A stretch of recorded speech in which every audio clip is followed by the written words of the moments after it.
नमस्ते, मैं हूं संजय दीक्षित और आप देख रहे हैं दी जयपुर डायलॉग्स। बात करेंगे शौर्य दिवस की। जी हाँ, आज है 6 दिसंबर और 6 दिसंबर को एक अभूतपूर्व घटना हुई थी। और वो घटना हुई थी जब राम मंदिर के स्थान पर खड़ी हुए एक आक्रांता मस्जिद को हमारे वीरों ने नष्ट कर दिया था, ध्वस्त कर दिया था। ये घटना जो है ये बहुत ही महत्वपूर्ण है।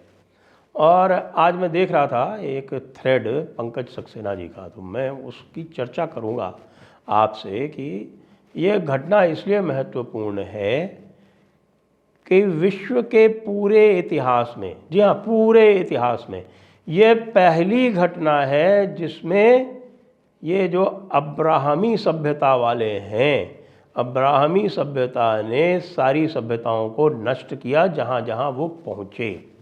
चीन में वो पूरी तरह से पहुँच नहीं पाए, तो चीनी सभ्यता और जापानी सभ्यता बच गई क्योंकि वो वहाँ पहुँच नहीं पाए।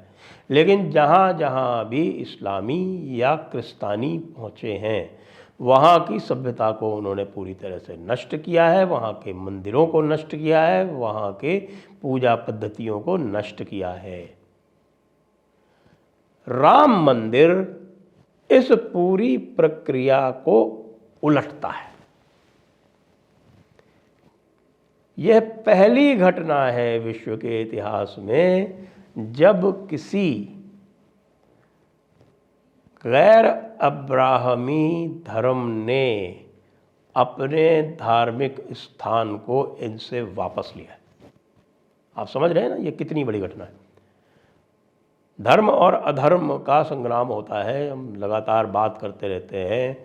महाभारत उसका उदाहरण है हमारे यहाँ, और भगवद गीता आपको पूरी तरह से बताती है कि किस तरह से अधर्म से लड़ना है, क्यों अधर्म से लड़ना आवश्यक है, क्यों शत्रुबोध आवश्यक है।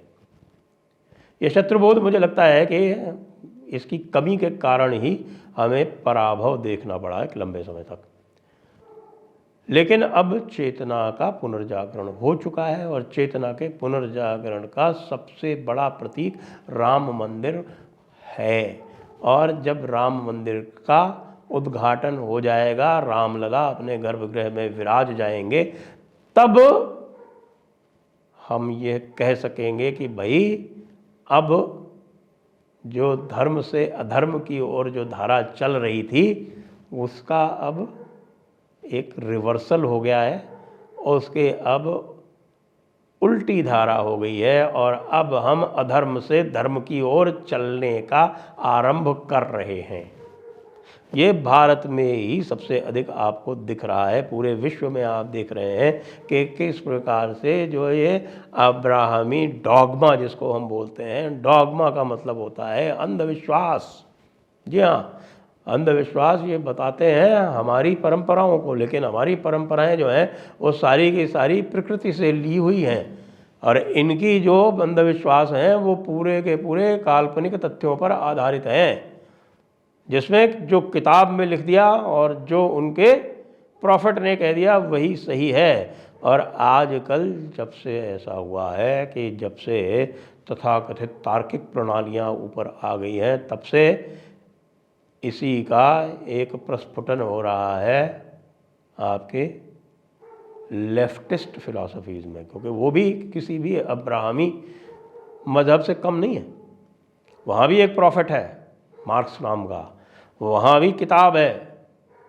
अब किताबें जो है वो अलग अलग भी हो सकती हैं। वो किताब जो है वो आप डास कैपिटल कह सकते हो, या उन किताबों को जो आजकल जो कल्चरल मार्क्सिज्म और पोस्ट मॉडर्निज्म और वोकिज्म इस प्रकार की जो धाराएं चल रही हैं, और जो वेस्टर्न एकेडेमिया पूरी तरह से डीजेनरेट होकर जहाँ पर पहुँच गई है वो है, और जो हमारी परंपराएं हैं वो अब उसका रिवर्सल देख रही हैं। उसको अब हम उलटबांसी कर रहे हैं। इसलिए शौर्य दिवस अत्यंत महत्वपूर्ण है। आइए आज शौर्य दिवस के दिन हम यह प्रण करें कि इस शौर्य दिवस का जो प्रतीकात्मक महत्व है वो केवल प्रतीकात्मक ना होके वह एक वास्तविकता में बदले और जो अधर्म से धर्म की ओर एक धारा चल पड़ी है उसको हम धर्म के रूप में पूरी तरह से प्रतिस्थापित करें। एक बार पुनः शौर्य दिवस पर आप सभी को बधाई।